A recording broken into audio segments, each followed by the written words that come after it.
Praise the lord. ఉదయకాల సమయంలో ఒక అద్భుతమైనటువంటి ప్రార్థనను దేవుడు జ్ఞాపకం చేయాలని ఆశపడుతున్నాడు. ఇప్పుడు నేను చెప్పబోయేటువంటి ప్రార్థన దైవజనుడు ప్రవక్త అయిన మోషే గారు చేసిన ప్రార్థన. కీర్తనల గ్రంథము 90వ అధ్యాయం 14వ వచనం. ఉదయమున నీ కృపతో మమ్మును తృప్తిపరచుము. ఎంత అద్భుతమైన ప్రార్థన కదండి. మోషే ప్రార్థన చేస్తున్నాడు, ప్రభువా ఉదయమున నీ కృపతో మమ్మను తృప్తిపరచు.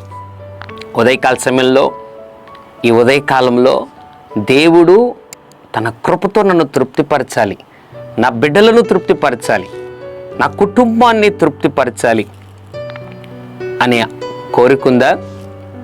ఆశపడుతున్నావా? మోషే కోరుకున్నాడు, ప్రతి ఉదయం నీ కృప కావాలి ప్రభువా. చాలా సందర్భాల్లో నాకేముంది, నాకేం తక్కువ, నాకు ఉద్యోగం లేదా, అందం లేదా, డబ్బు లేదా, ఆస్తి లేదా, ఇల్లు లేదా, వాకిల్ లేదా అని చాలా సందర్భాల్లో విర్రవీగేవారుగా ఉంటాం. కానీ అవేవి మనల్ని తృప్తిపరచలేదు. కానీ ప్రతి ఉదయం ఆయన కృప మనలను తృప్తిపరుస్తుంది. ఉదయకాల సమయంలో లోకము ఇవ్వలేని తృప్తి కేవలం దేవుని కృప ద్వారా మాత్రమే సాధ్యం.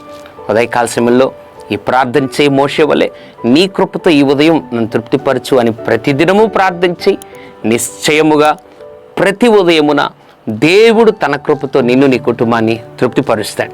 పరిశుద్ధుడా, ఎంతమంది అయితే ఉదయకాల సమయంలో తృప్తి లేకుండా జీవిస్తున్నారో వారిని జ్ఞాపకం చేసుకొని ఈ ఉదయమున నీ కృపతో వారిని తృప్తిపరిచి బలపరచమని యేసు నామములో ప్రార్థిస్తున్నాం తండ్రి. ఆమెన్. God bless you.